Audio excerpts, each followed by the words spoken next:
राज्यसभा सांसद एवं वरिष्ठ अधिवक्ता विवेक तनखा ने केंद्र सरकार के बजट पर प्रतिक्रिया देते हुए कहा कि जिस प्रकार की उम्मीदें जनता विशेषकर युवाओं को रोजगार के अवसरों को लेकर थी, वे बजट में पूरी होती नजर नहीं आ रही। उन्होंने कहा कि युवाओं को रोजगार उपलब्ध कराने की दिशा में बजट में कोई ठोस प्रभावी प्रावधान दिखाई नहीं देता। बजट तो मुझे बहुत सामान्य सा लगा, मैंने अपनी प्रतिक्रिया भी दी थी। कोई नई चीज इस बजट में नहीं है। हम जो चाहते थे कि जॉब्स क्रिएशन का कोई माहौल बने, बजट के माध्यम से नहीं है। और सबसे बड़ी चीज तो मैं तो जबलपुर का माहौल चाहता था बजट में। जबलपुर और महाकौशल का कोई मेरे को माहौल देखा नहीं उसमें। और अब रेलवे बजट तो आता भी नहीं है, तो इसलिए पता भी नहीं चलती बहुत सारी बातें।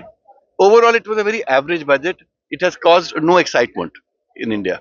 सांसद विवेक तनखा ने पश्चिम बंगाल की मुख्यमंत्री ममता बनर्जी की सराहना करते हुए कहा कि उन्होंने एक ऐतिहासिक कदम उठाया है। तनखा के अनुसार पहली बार किसी मुख्यमंत्री ने स्वयं सुप्रीम कोर्ट में उपस्थित होकर अपना पक्ष रखा। यह कदम न केवल साहसिक है, बल्कि संघीय ढांचे और संवैधानिक अधिकारों की दृष्टि से भी अत्यंत महत्वपूर्ण है।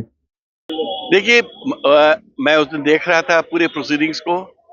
जिस तरह से ममता जी ने अपना केस सुप्रीम कोर्ट में पुटअप किया, वो ऐतिहासिक भी था और सराहनीय भी था। बिकॉज पहली बार किसी स्टेट के चीफ मिनिस्टर ने सुप्रीम कोर्ट के सामने, चीफ जस्टिस ऑफ इंडिया की बेंच के सामने अपनी पोजीशन को क्लियरली रखा। ममता जी एक ग्राउंडेड स्टेट लीडर हैं और मुझे पूरी उम्मीद है कि ये फिर चुनाव जीतेंगी और फिर से प्रचंड बहुमत के साथ बंगाल में वापस आएंगी। मध्य प्रदेश के पूर्व मुख्यमंत्री शिवराज सिंह चौहान के खिलाफ दायर मानहानि प्रकरण को वापस लेने के सवाल पर तनखा ने स्पष्ट किया है कि यह मामला लगभग 5 वर्षों तक सुप्रीम कोर्ट में विचाराधीन रहा। सुनवाई के दौरान न्यायालय ने टिप्पणी की थी कि दोनों ही पक्ष देश के वरिष्ठ और बड़े नेता हैं। इसके बाद शिवराज सिंह चौहान से व्यक्तिगत मुलाकात हुई और आपसी सहमति से मानहानि का मामला वापस लेने का निर्णय लिया गया।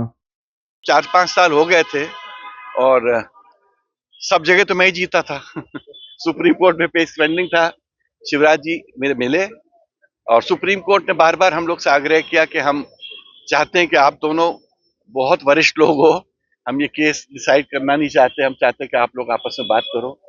तो शिवराज जी से मेरी मुलाकात पार्लियामेंट में हुई थी और उन्होंने मेरा हाथ पकड़ा और बोला कि तनखा साहब, मैं कभी ना ऐसी बात करता हूँ, ना आपके बारे में तो कम से कम मैं सोच भी नहीं सकता हूँ। सफिशिएंट था कि कोई व्यक्ति ये बोल रहा है और पुराने मुख्यमंत्री हैं और मेरी मित्रता भी थी उनसे, ये भी आपको मालूम है, जग जाहिर है। मेरे रोटरी के प्रोग्राम्स में, मेरे राहत के मिशंस में, मेरे स्पेशल स्कूल के प्रोग्राम में वो आया भी करते थे। तो किसी भी बात का कहीं ना कहीं अंत तो करना चाहिए। तो आई थॉट कि मैं खुद ही इस चीज को विड्रॉ कर लूं, क्योंकि मुझे लगा कि अब हो गया, जितना हम बोलना चाहते थे, अपनी बात बताना चाहते थे, वो हो चुकी। प्रयागराज में जगतगुरु शंकराचार्य के स्नान से जुड़े विवाद पर प्रतिक्रिया देते हुए विवेक तनखा ने कहा कि किसी भी धर्मगुरु के साथ इस तरह का व्यवहार नहीं होना चाहिए। धर्म से देश और प्रत्येक व्यक्ति की आस्था जुड़ी होती है, इसलिए ऐसे मामलों में संवेदनशीलता, सम्मान और मर्यादा बनाए रखना अत्यंत आवश्यक है। किसी भी धर्मगुरु के साथ ऐसे अशोभनीय कार्य नहीं करना चाहिए। धर्म हमारा आस्था का केंद्र होता है और आप एग्री करें नहीं एग्री करें एक अलग बात है, मगर किसी भी धर्मगुरु के साथ, और अभी मुक्तेश्वरानंद जी के साथ जो हुआ उसके बारे में मैंने ट्वीट भी किया था, निंदा भी की थी। और जैसा मैं कहता हूं कि गंगा माँ सबकी है और जब किसी धर्मगुरु का वहां स्नान करने जा रहे हैं, आप उनको रास्ते में रोक दो। और जो एक प्रकार से ज्योतिष पीठ के शंकराचार्य भी हैं और उनका क्लेम है उस पर, तो नहीं भी होता तो भी नहीं रोकना चाहिए था। मेरा कहना तो यह है कि किसी भी धर्म गुरु के साथ ऐसा नहीं होना चाहिए।